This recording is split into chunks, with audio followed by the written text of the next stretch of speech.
Hello everyone, this is RK Ranjan and welcome back my YouTube channel StudyMate English Adda. In today's video we will learn how to solve narration. Okay? सो दोस्तों मैं आज आप लोग को बताने वाला हूं कि नरेशन को कैसे सॉल्व करेंगे. ओके सो नरेशन का मैं लेवल 1, लेवल 2, लेवल 3, लेवल 4 तक या लेवल 5 तक मैं बताने वाला हूं. ओके और उसमें नरेशन का A to Z जो रूल होगा 0 to एडवांस जितने भी नरेशन होगा वो कंप्लीट करूंगा लेवल 5 तक में. ओके सो इस वीडियो में अंत तक बने रहें गाइज. मैं जो रूल बताने वाला हूँ वो कोई रूल फंडा नहीं है. ओके कोई स्ट्रक्चर नहीं फॉलो करना, कोई रूल का नियम वगैरह कुछ नहीं पढ़ना. ओके और नरेशन आप चुटकियों में बना सकते हैं. ओके वैसा तरीका मैं बताने वाला हूँ. सो इस वीडियो को अंत तक देखिएगा. अगर आप इस वीडियो को ज़रा सा भी स्किप करेंगे तो आपको अच्छे से समझ में नहीं आएगा. ओके गाइस सो चलिए बिना किसी देरी के आज के लेसन को शुरू करते हैं. So let's get started.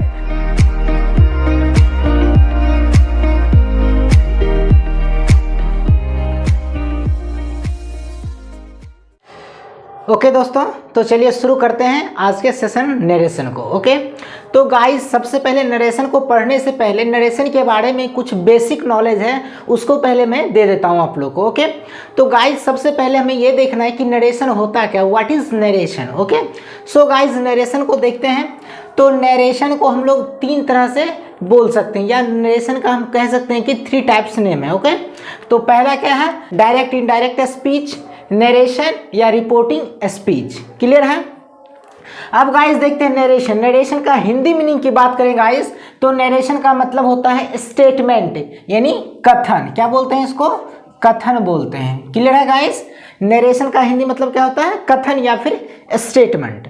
अब देखिए गाइस ये नरेशन जो होता है ये क्या होता है, तो नरेशन जो होता है 2 तरह का. नरेशन का मतलब होता है क्या होता है, डायरेक्ट और इनडायरेक्ट. यहाँ पे लिखा हुआ जैसे direct and indirect speech. Okay तो देखिए गाइस डायरेक्ट स्पीच और इनडायरेक्ट स्पीच क्या होता है, तो डायरेक्ट स्पीच उसको कहते हैं जब कोई स्पीकर जो होता है, वक्ता जो होता है, कोई कथन को बोला और उसी के सेंटेंस को हूबहू वैसे ही रिप्रेजेंट कर दिए तो वो कहलाता है डायरेक्ट स्पीच. ओके और जो वक्ता जो है, स्पीकर जो है, जिस बात को बोला है उसी बात को हम अपने तरीके से तोड़ मरोड़ करके प्रस्तुत करते हैं, पेश करते हैं, तब उसको कहते हैं इनडायरेक्ट नरेशन. क्लियर है.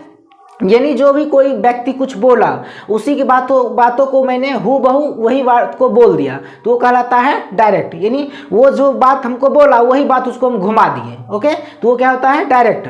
और वो जो बात हमको कहा उसी की बातों को गोल गोल घुमा करके मैंने फिर से उसको कह दिया. ओके तो उसको कहते हैं इनडायरेक्ट स्पीच. क्लियर है.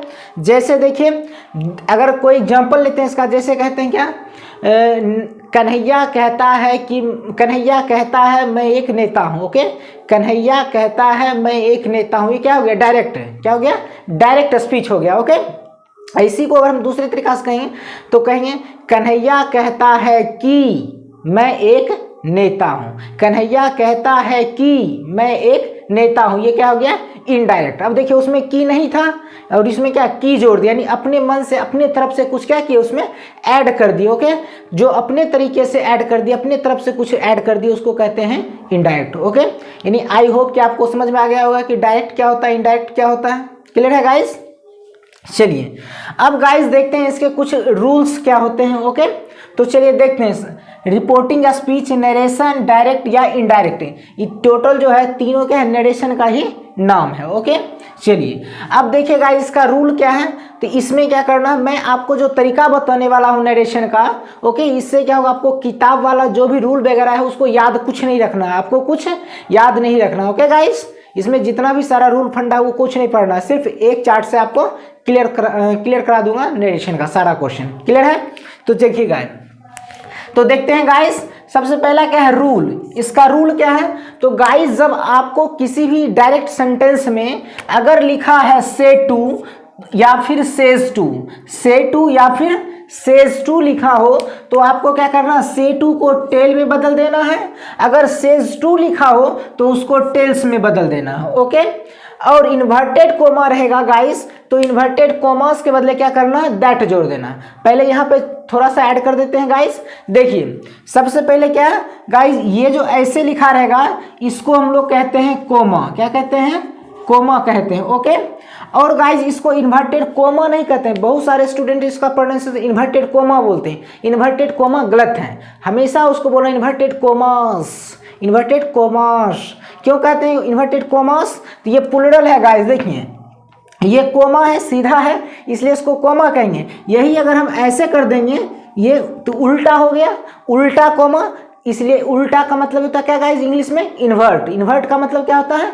उल्टा। इसलिए क्या ये उल्टा कोमा है, इसलिए इसको बोलते हैं इन्वर्टेड। ओके, इसलिए क्या बोलते हैं? इन्वर्टेड। कोमा उल्टा है इसलिए क्या बोलते हैं? इन्वर्टेड। और देखिए यहाँ एक से अधिक कोमा है, दो है, दो यहाँ पे यानी 4 कोमा है, तो ये प्लूरल हो गया, तो इन्वर्टेड कोमा नहीं कहेंगे, क्या कहेंगे? इन्वर्टेड कोमास कहेंगे, क्योंकि ये प्लूरल है, तो ये उल्टा कोमा है इसलिए इसको कहेंगे इन्वर्टेड, इसलिए इसको क्या कहेंगे? इन्वर्टेड। एक से अधिक कोमा है, प्लूरल है, तो इसलिए इसको कहेंगे कोमास।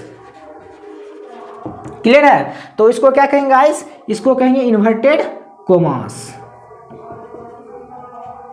क्लियर है? चलिए, तो सीधा रहेगा कोमा तो उसको कोमा, या फिर उल्टा रहेगा और एक से अधिक रहेगा तो उसको क्या कहेंगे? Inverted commas. चलिए, तो देखिए गाइस क्या से टू को टेल में बदल देना है, सेज टू को टेल्स में बदल देना है, और इन्वर्टेड कोमा के बदले दैट लिख देना है। और अगर सब्जेक्ट अगर सब्जेक्ट डायरेक्ट स्पीच का, डायरेक्ट नरेशन का अगर subject it he she name हो, इट ही सी नेम, और इसमें एक और ऐड कर देते हैं दे।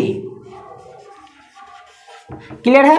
It he she name they रहे तो जैसे का तैसे सब्जेक्ट को उतार देना। ओके गाइस, अगर subject it he she name they हो, इसको बोलते हैं थर्ड पर्सन। क्या बोलते हैं? Third person. अगर जैसे ही रहेगा इसमें कोई भी, तो जैसे का तैसे उतार देना, इसमें कोई चेंजिंग नहीं करना। और नरेशन में गाइस क्या होता है कि पर्सन चेंज होता है। क्या होता है? पर्सन चेंज होता है, यानी फर्स्ट पर्सन सेकंड पर्सन है तो वो चेंज होगा। ओके, कैसे चेंज होगा वो आगे बताएंगे। अगर थर्ड पर्सन है तो थर्ड पर्सन का चेंज नहीं होगा, नहीं करते हैं। ओके, तो देखते हैं गाइज ये फार्मूला क्या है, इस फार्मूला को फॉलो करना है और ये क्या नरेशन को फिनिश करना है। तो देखें गाइज फार्मूला क्या है, फार्मूला है बेटा नंबर 123। क्या याद रखना है? बेटा नंबर 123, यानी बोले तो 123/सन। ओके, देखिए गाइज 123/सन क्या होता है, तो देखिए यानी 1 है, यानी फर्स्ट पर्सन किसके अनुसार? तो सब्जेक्ट के अनुसार। फर्स्ट पर्सन किसके अनुसार? 1 का मतलब फर्स्ट, एस फॉर सब्जेक्ट, यानी फर्स्ट पर्सन सब्जेक्ट के अनुसार। ये 2 है यानी सेकंड है, सेकंड यानी ओ के अनुसार, यानी ओ फॉर ऑब्जेक्ट, तो सेकंड पर्सन ऑब्जेक्ट के अनुसार। और थर्ड पर्सन गाइस क्या होगा? No change. Third person no change, यानी थर्ड पर्सन चेंज नहीं होगा। ओके, फर्स्ट पर्सन सब्जेक्ट के अनुसार, सेकंड पर्सन ऑब्जेक्ट के अनुसार, third person no change. Clear है? अब देखिए guys first person, second person और थर्ड पर्सन क्या क्या होता है, कौन कौन से प्रोनाउन रहेंगे तो उसको फर्स्ट पर्सन, सेकंड पर्सन या थर्ड पर्सन कहेंगे, या फिर कोई नाउन भी हो सकता है। तो देखिए गाइस फर्स्ट पर्सन में क्या होगा? आई वी, यानी आई वी को बोलते हैं फर्स्ट पर्सन, और आई होता है सिंगुलर, वी होता है प्लूरल। क्लियर है? तो आई अब सिंगुलर है या प्लूरल है उसको इस नरेशन से कोई लेना देना नहीं, सिंगुलर प्लूरल कोई लेना देना नहीं, ये सिर्फ पर्सन को देखना है कि फर्स्ट है, सेकंड है या थर्ड है। ओके, तो देखिए गाइस फर्स्ट पर्सन क्या है? आई वी। तो आई वी को जो चेंज करेंगे किसके अनुसार? फर्स्ट पर्सन एस के अनुसार, यानी सब्जेक्ट के अनुसार, तो सब्जेक्ट के अनुसार इसको चेंज करेंगे। इसी चीज को मैंने यहाँ पे लैंग्वेज में लिख दिया है।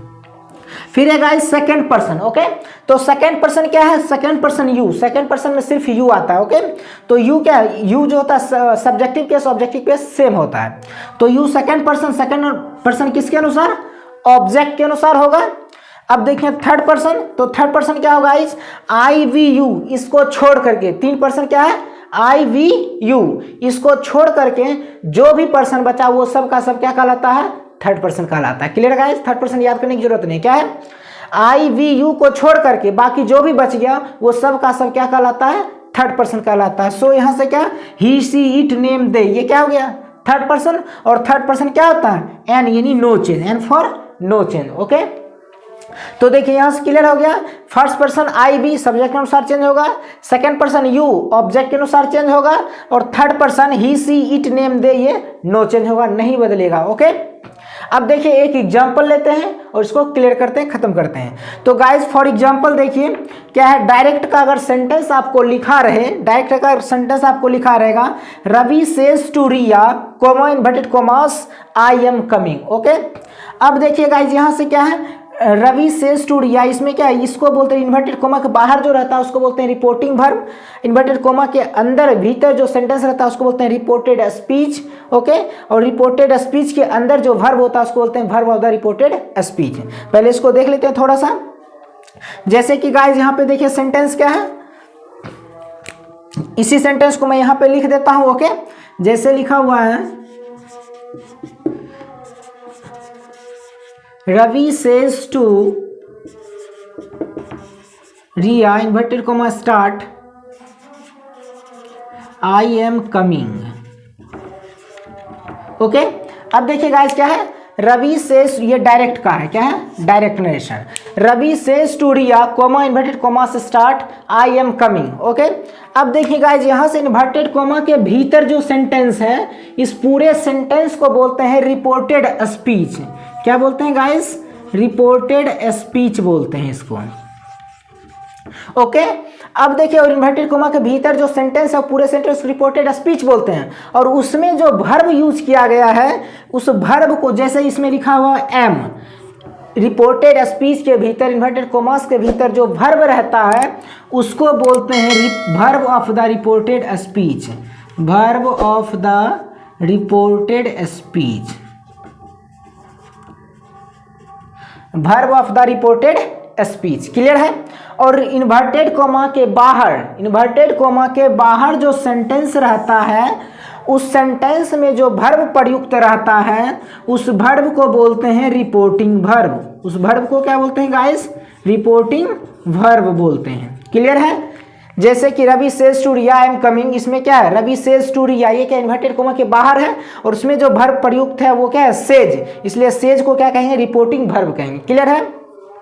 और इन्वर्टेड कोमास के भीतर जो सेंटेंस रहता है, जैसे कि इसमें है क्या, आई एम कमिंग, ये पूरा जो सेंटेंस हो गया इसको कहते हैं रिपोर्टेड स्पीच।